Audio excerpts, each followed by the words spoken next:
नाज़रीन, बांग्लादेश में आखिरकार अवाम की जीत हुई और फाशिज्म को शिकस्त का सामना करना पड़ा। अवामी ताकत के सामने फाशिस्ट हसीना वाजिद को आखिरकार घुटने टेकने पड़े।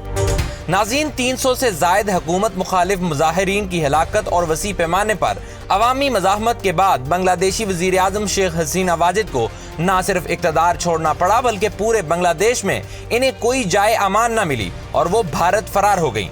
दोस्तों, जब हुक्मरानों की आवाम में कबूलियत ना हो और वो जबरदस्ती इक़्तिदार पर काबिज हो, मुल्क में रियासती जबर, आमराना तौर तरीके और फाशिज्म का दौर दौरा हो, तो फिर यही कुछ सूरत हाल होती है। शेख हसीना वाजिद की इबरतनाक अंजाम से हमारे हुक्मरानों को भी सीखना चाहिए कि जब आवाम का समंदर उठ खड़ा हो तो फिर वो समंदर की मुंह जोर मौजों की तरह अपने सामने आने वाली हर चीज को बहा ले जाता है। नाज़रीन, तारीख गवाह है कि जब भी आवाम सड़कों पर निकले तो अयूब खान जैसा आमिर हो, जुल्फकार अली भुट्टो जैसा नाम नेहाद मकबूल रहनुमा हो, हस्नी मुबारक हो, सद्दाम हुसैन हो या फिर हसीना वाजिद, कोई बच नहीं सकता। एक तरफ बांग्लादेश में तलबा के एहतजाज के बाद हसीना वाजिद को घर जाना पड़ा, तो दूसरी तरफ ये हमारे हुक्मरान के लिए भी पैगाम है कि डरो उस वक्त से जब आवाम का बिखरा हुआ समंदर इस्लामाबाद का रुख करेगा और फिर इस साजिशी टोले को तो लंदन फरार होने का वक्त और मौका भी नहीं मिलेगा। नाज़रीन, बांग्लादेश में कामयाब अवामी इनकलाब के बाद तहरीक इंसाफ के सवाबी जलसे में भी आवाम ने मुल्क में इनकलाब और तब्दीली के नारे लगाए। अभी तक तो अडयाला जेल में कैदी नंबर 804 की जानिब से आवाम को ऐसी कोई कॉल नहीं दी गई, लेकिन अगर अडयाला से आवाम को बाहर निकलने और हुकूमत को घर भेजने की कॉल दे दी गई तो फिर वतन अजीज में भी आवाम का समंदर सड़कों पर उमड़ आएगा और हर गली, चौक और चौराहे में दमादम मस्त कलंदर का माहौल होगा। दोस्तों, पाकिस्तान और बांग्लादेश के हालात में भी काफी हद तक मुमासलत है, क्योंकि वहां भी तलबा, किसान, मजदूर समेत हर तबका हसीना वाजिद के फाशिज्म का शिकार और परेशान था। यही कुछ मामला हमारे यहाँ भी है कि लोग बिजली के बिल नहीं दे पा रहे, किसानों की गंदम हुकूमत नहीं खरीदती, आम की फसल काश्तकारों की मुतासर हुई, कराची और लाहौर की मिडिल क्लास टैक्सेस की भरमार से परेशान है। नाज़रीन, जमहूरी निज़ाम में आवाम के पास एक ऑप्शन होता है कि अगर वो हुक्मरानों से तंग आ चुके हैं या नाखुश हैं तो अपने गुस्से का इजहार बैलेट के जरिए इंतखाबात में करते हैं। बांग्लादेश में होने वाले इंतखाबात में हसीना वाजिद की अवामी लीग ने पुलिस और इंतजामिया की मदद से धांधली के तमाम रिकॉर्ड तोड़ डाले। अव्वल तो अपोजिशन उम्मीदवारों को इलेक्शन लड़ने ही नहीं दिया गया, बल्कि उनके मुकाबले में मसनूई अपोजिशन उम्मीदवार खड़े करके इलेक्शन कराए गए, जिसमें अवामी लीग ने क्लीन स्वीप किया। यही कहानी हमारे मुल्क में 8 फरवरी के इंतखाबात में भी दोहराई गई कि मुल्क की मकबूल तरीन जमात पाकिस्तान तहरीक इंसाफ को इलेक्शन में हिस्सा नहीं लेने दिया गया। पीटीआई के उम्मीदवारों ने आजाद हैसियत में कद्दू, लौकी, बैंगन, ताले के निशान पर इलेक्शन लड़ा और उसके बावजूद कामयाबी समेटी तो फिर फॉर्म 47 के जरिए इन्हें हरवा कर शहबाज एंड कंपनी को मुल्क पर मुसल्लत कर दिया गया। नाज़रीन, बांग्लादेश में हसीना वाजिद ताकत के जोर पर अवाम पर हुक्मरानी कर रही थी और अपने हम वतनों को अपना मुखालिफ बना लिया था, तो यहाँ शहबाज शरीफ यही काम कर रहे हैं और उन्होंने भी सियासी मुखालिफिन को अपना दुश्मन बना रखा है। 15 साल से इक़्तिदार पर काबिज हसीना वाजिद एक तरह से बांग्लादेश को भारत की कॉलोनी बनाना चाहती थी और तमाम मुखालिफ आवाज़ों का गला घूंट रहा था। दोस्तों, बांग्लादेश के इनकलाब में हमारे लिए एक और सबक ये भी है कि आवाम जब बाहर निकलते हैं तो फिर वो फाशिस्ट का साथ देने वाले तमाम किरदारों से गिन गिन कर हिसाब लेते हैं। बांग्लादेश में 15 बरसों से हसीना वाजिद इक़्तिदार पर काबिज थी और मनमानी कर रही थी। अब लोगों के गुस्से का अंदाजा इस बात से लगाएं कि पूरे बांग्लादेश में अवाम ने शेख मुजीबुर रहमान के मुजस्मे तो तोड़ डाले या फिर गिरा दिए। ढाका, सलहट, चट्टागांग, मीरपुर समेत मुख्तलिफ शहरों में अवामी लीग के दफातर को जला डाला।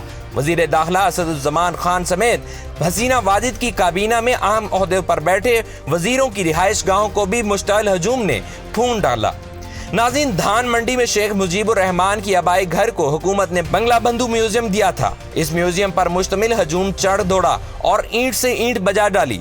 अवाम का गुस्सा सिर्फ इसी पर न ठंडा हुआ बल्कि सुप्रीम कोर्ट के जो जजेस हसीना वाजिद और अवामी लीग के अंधाधुंध इक़दामात को जायज करार देने के जवाज तराशते थे, इन जजों के घरों को जला दिया गया। नाज़रीन, सिर्फ यही नहीं बल्कि बांग्लादेश के साबिक कप्तान मुशर्रफी मुर्तजा को हसीना वाजिद ने अवामी लीग की जानिब से रुकने पार्लियामेंट बनाया था। मुश्तइल हजूम ने मुशर्रफी मुर्तजा के घर को भी न बख्शा और इसे भी जलाकर राख कर डाला। नाज़रीन, लोगों में इस कदर इश्तियाल और गुस्सा था कि उन्होंने हसीना वाजिद और अवामी लीग से जुड़ी किसी भी चीज़ को नहीं बख्शा। अब हमारे हुक्मरानों को भी सोचना चाहिए कि ये जो ओछे हथकंडे अख्तियार कर रहे हैं, अगर अवाम का समंदर इस्लामाबाद आ गया तो ये लोग कहाँ जाएंगे और इनके साथ क्या सलूक किया जाएगा। नाज़रीन, इस वक्त $1 मिलियन सवाल ये है कि रजीम चेंज के बाद अब बांग्लादेश का मुस्तकबिल क्या होगा। फिलहाल तो बांग्लादेशी आर्मी ने मुल्क का कंट्रोल संभाल लिया है और आर्मी चीफ जनरल वकारुज़्ज़मान ने अपने बयान में कहा था कि वो अवामी लीग के अलावा सब जमातों से बातचीत करके मखलूत हुकूमत कायम करेंगे और तब तक मुल्क का निज़ाम फौज चलाएगी। जनरल वकारुज़्ज़मान ने ताज़ा बयान में कहा है कि वो तलबा रहनुमाओं से मुलाकात करके अबूरी हुकूमत से मुतल्लिक नामों पर बातचीत करें। तलबा रहनुमाओं ने साफ लफ्जों में कह दिया कि वो मुल्क में फौज की हुक्मरानी हरगिज नहीं कबूल करेंगे। जब वो हसीना वाजिद के खिलाफ मुल्कगीर एहतजाज चला सकते हैं तो फिर फौजी क़यादत के खिलाफ भी सड़कों पर निकल सकते हैं। तालिब इल्मों ने मुतालबा किया है कि नोबेल इनाम याफ्ता माहिर मुआशियात मोहम्मद यूनुस की निगरानी में अबूरी हुकूमत तश्कील दी जाए। मुजाहिरों की क़यादत करने वाले तलबा रहनुमा नाहीद इस्लाम ने अपने वीडियो पैगाम में कहा है कि तलबा की जानिब से तजवीज़ करदा अबूरी हुकूमत के अलावा कोई हुकूमत कबूल नहीं की जाएगी। उन्होंने कहा कि वो फौज की हिमायत याफ्ता फौज की सरबराही में किसी हुकूमत को तस्लीम नहीं करेंगे। नाहीद इस्लाम का कहना था कि उन्होंने नोबेल इनाम याफ्ता मोहम्मद यूनुस से बात की है और उन्होंने तलबा की दावत पर अबूरी सेटअप में शमूलियत पर रजामंदी भी जाहिर कर दी है। नाज़रीन, मोहम्मद यूनुस ने फौरी तौर पर तलबा की दरख्वास्त पर कोई तबसरा नहीं किया।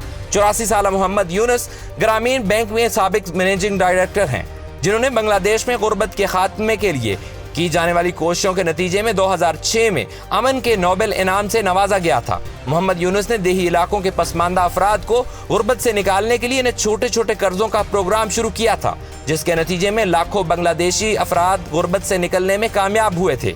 डॉक्टर यूनुस न सिर्फ बांग्लादेश बल्कि पूरे खित्ते के गरीबों के लिए उम्मीद है और मसीहा के तौर पर जाने जाते हैं। अगर बांग्लादेश के अबूरी सेटअप में मोहम्मद यूनुस वजीर आजम बन जाते हैं तो न सिर्फ बांग्लादेश इसकी मईशत बल्कि खित्ते के लिए भी बेहतर होगा। लेकिन फिलहाल ये कहना मुश्किल है कि डॉक्टर यूनुस को वजीर आजम बनाने पर बांग्लादेशी फौज रजामंदी जाहिर करेगी। ये भी हो सकता है कि डॉक्टर यूनुस को वजारत खजाना सौंप दी जाए, क्योंकि फिलहाल नजर यही आ रहा है कि BNP के रहनुमा खालिदा जिया को जेल से निकाल कर वजारत उज़्मा सौंपी जाएगी कि वो हुकूमत चलाएं और मुमकिन तौर पर जमात इस्लामी भी बांग्लादेश की अगली हुकूमत का लाजमी हिस्सा होगी। नाज़रीन, हसीना वाजिद के 15 बरसों में सबसे ज्यादा जमात इस्लामी ने मुश्किलात और परेशानियां झेली। अब्दुल कादिर मुल्ला, मुतीउर रहमान निज़ामी, प्रोफेसर गुलाम आजम समेत कई जमात इस्लामी के रहनुमाओं को 1971 के नाम निहायत जंगी जराइम की पादाश में सजाए मौत दी गई थी। बांग्लादेश में खालिदा जिया हुकूमत बनाए या फिर डॉक्टर मोहम्मद यूनुस, दोनों ही शख्सियात पाकिस्तान के लिए बेहतर और मुफीद साबित होंगे, क्योंकि शेख हसीना वाजिद तो इंतहाई मुतासिब और तंग नजर थी। अपने 15 साल इक़्तिदार में उन्होंने ना तो पाकिस्तान का कोई दौरा किया और ना ही पाकिस्तान से ताल्लुक बेहतर बनाने की कोशिश की। इनका सारा फोकस और दारोमदार भारत पर था। हसीना वाजिद की तंग नजरी और तासुब का अंदाजा तो इस बात से नहीं लगाया जा सकता है कि जब 2012 के एशिया कप फाइनल में पाकिस्तान और बांग्लादेश आमने सामने आए थे तो हसीना वाजिद बतौर मेहमान खुसूसी मैच देखने पहुंची। लेकिन जब इन्हें अंदाजा हो गया कि बंगाल टाइगर्स की शिकस्त यकीनी है तो वो मैदान छोड़कर भाग निकली कि कहीं फातेह पाकिस्तानी टीम को ट्रॉफी ना देनी पड़ जाए। ऐसी तासुब रखने वाली खातून के दौर में क्या खाक ताल्लुकात बेहतर होते। नाज़रीन, खैर अब खालिदा जिया और जमात इस्लामी के हुकूमत में आने के बाद उम्मीद ये है कि पाकिस्तान और बांग्लादेश के दरमियान दूरियां दूर होंगी और मिसाली ताल्लुकात कायम और बाइज्जत रास्ता इख्तियार करते हुए इक़्तिदार अवाम के हकीकी नुमाइंदों को सौंप देंगे और ऐसा ना हो कि लोग वजीर आजम में घुसकर इन्हें जूते लगाकर बाहर निकालें।